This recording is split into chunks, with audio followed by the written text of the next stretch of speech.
Hello, my friends. This is Miss T. I was checking in. I wanted to check in just to see how everybody was doing, but I really wanted to know, how is your dating experience out in the world? I'm going to tell you a little bit about mine, and hopefully it'll help you. I watched a YouTube video where a brother was asking, uh, what is the dating scene like for you? What have you experienced? And he's been experiencing a lot of negativity from women. I'm gonna just say that.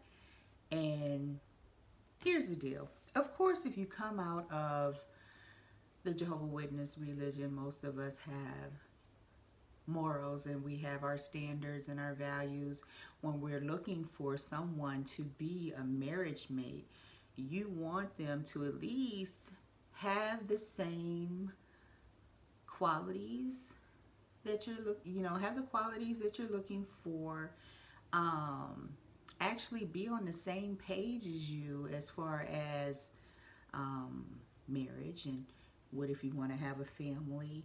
You have to have that conversation and be on the same page about what you want out of a partnership with someone. And a lot of Jehovah Witness men, from what I hear, are having a problem because here they're decent guys, looking for a wife, looking to settle down, and treating these women respectfully and everything, and they only get negative outcome, or they're in unhappy marriages. And it can go the same way for the sisters. The sisters, of course, you date, you grab, you get this guy. And I'm gonna say a lot of men like Christian women, because we're so willing to fall into our Christian roles and do the things that we need to do. It's just like I always tell people, I was groomed to be a wife. You know, I wouldn't mind being, be at home barefoot and pregnant, taking care of the house and taking care of my husband. It wouldn't matter to me. I was ready to be a housewife. But the men that I came across, they didn't have the jobs that they, or the careers to financially support me or children. They needed help. I would have to work.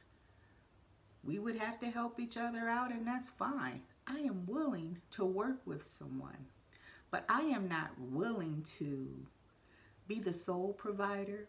There's a lot of men out here who they're looking for a woman that's already established.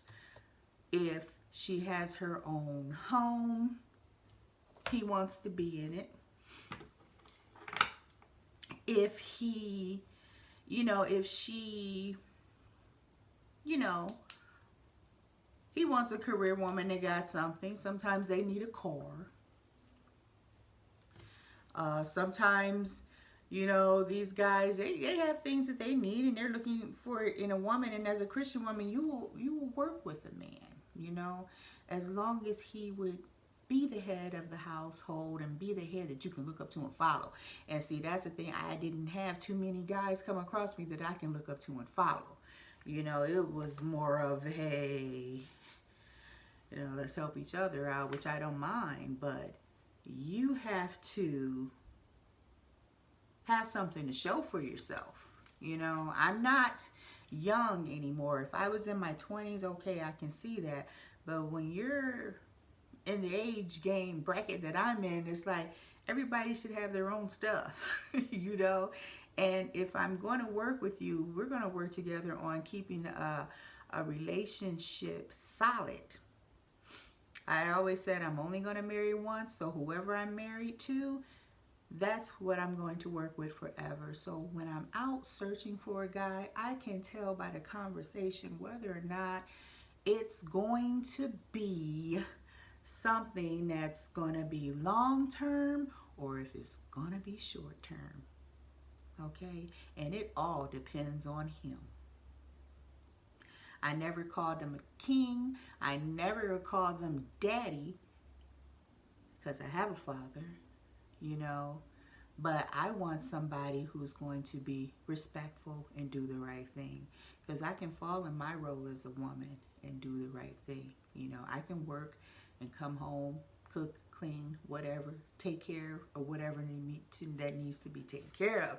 But I'm not going to be with a man who feels that he can work, contribute a little bit, go into the room, shut the door, and sleep, and I have to deal with everything else. No, you're going to be up. We got to communicate. We have to do things together. You know, we have a home, we're going to take care of this home together. Well, I won't have kids, but even if you're getting with somebody and you have kids, you want a man that walks in the door and it's just, be with the family. You don't want nobody saying, hello, they go to their room and shut the door because they don't want to be bothered. You have to pick and choose what you want. But in order to do that, you have to know yourself. And a lot of us are very visual people. We are very visual. We want what we like and see, but when we talk to those types of people, they're not actually good for us. And we know they're not good for us, but it's like, oh my goodness, he's fine. He's saying he wants me. I'm just going to let this roll because, But then you got the good guys that are, and I'm not saying these guys are bad guys. They're just, don't have the qualities that you want. And then you have the guys who are willing to do what you need. They're willing to, if you get a man in your life and he sees things that you need and he's willing to give it to you without you asking for it, that's a man who really loves you. If he talks about you and you're in his plan, that's a man who loves you. It's not all about him showing you that he's worthy of you. No, you can always spot a man by the way he treats you. He's going to talk to you right. He's going to provide you with what you need without you even asking. And even if you say, oh no, you don't have to do that, he's going to do it anyway because he's a man and he's a provider, and that's what he's going to do. Now, if you want to be the man in a relationship, which some women do, and they just want to be, I got the house, I got the car, I got whatever you need, baby, you need some food, just come on in and stay with me. I just need somebody laying up next to me at night. I just need a man. And then he comes in and he has feminine ways, and he don't do the yard. He don't clean your car off when it snows. He ain't shoveling no snow. He ain't doing no type of hard labor. You're going to do that as well because you got him, whatever.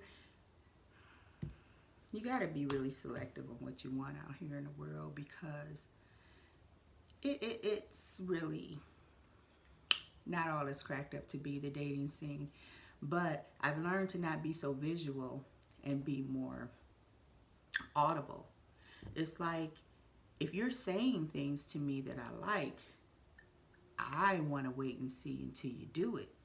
I'm going to hold you to what you said, and I want to see you do it. And if you're doing things that I don't even have to ask for, oh my goodness, yes, you're the one for me. Our values don't change, our morals don't change unless you want them to change, And a lot of men, I think a lot of Christian men who come out of the congregation, who come out of the organization, they're prepared, to be a husband and a wife. And what they need to work on is getting themselves established, because you cannot be the head of the household and support a woman if you don't have your stuff together. And that's key. But then if you're going after the wrong woman that always need from you, but you're never getting what you need back, then you need not be with her. It's just the way it is. I mean, there's, like they say, there's plenty of fish out there. You just have to pick the right fish. And you can be in a relationship with somebody for, let's say they make it past the 90-day rule. You date somebody for 3 months and, you're like feeling like it's working. After a year, people are going to show their true colors. And if they're changing and they're not on the same page, well, you need to move on. Stop trying to make something work that's not going to work, And that's part of dating. You get some good ones, you get some bad ones. But as men, you got to stand firm in what you want. And stop accepting anything just because you know, you got to limit a lot of women that are coming after you because they're looking for a man, but they're not the right woman, and what they're looking for a man for is too materialistic. You never want to be disrespected. And women as well.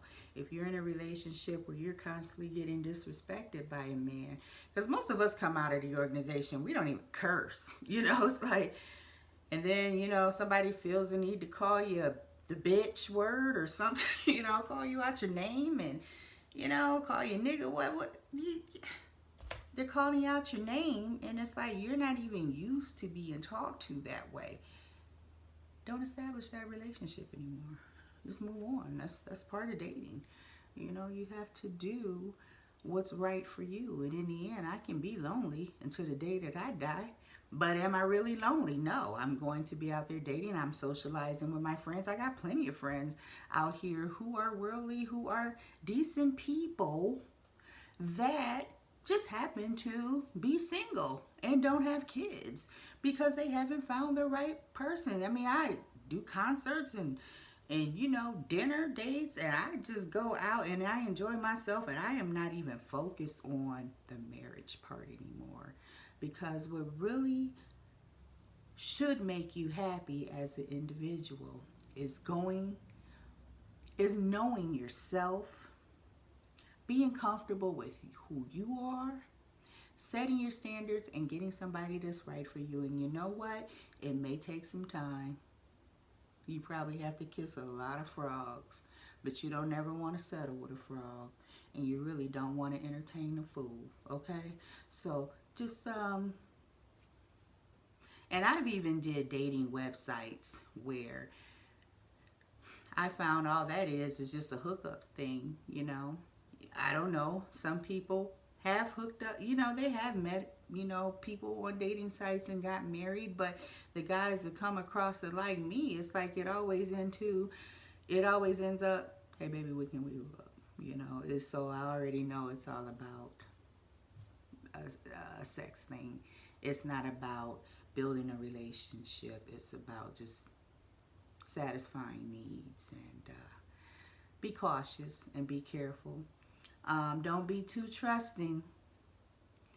But what I like, and this may seem a little ridiculous, like I've dated guys who I felt disrespected me or, you know, treated me wrong. And sometimes they'll break up with you, and I found out, you know, the best way to get rid of a person is allow them to break up with you. But years later, here they go. I'm on Facebook now. They're in my they're sending me messages. They want to get back with me, telling me how beautiful I am. Nope, you messed up that one. You can't get back. You know, they realize later on that they left a good one and that they made a mistake, you know. But you gotta let the mistake be a mistake and move on. It's hard. And you know, we want love and affection. I know that, you know, but you want the right type of love from the right type of person. So be careful. Allow yourself to be opened up, you know, just a little bit, just to meet people.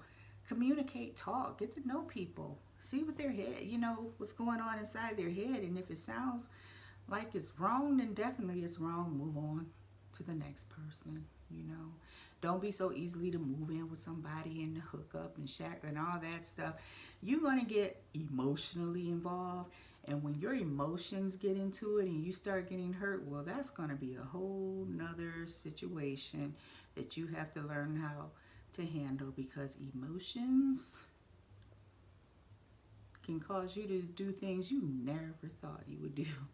So just be careful and focus on yourself, your growth, and what you need to improve, and get to know yourself and what you want. You'll be okay, and the right person will come to you. And it's true, it will happen.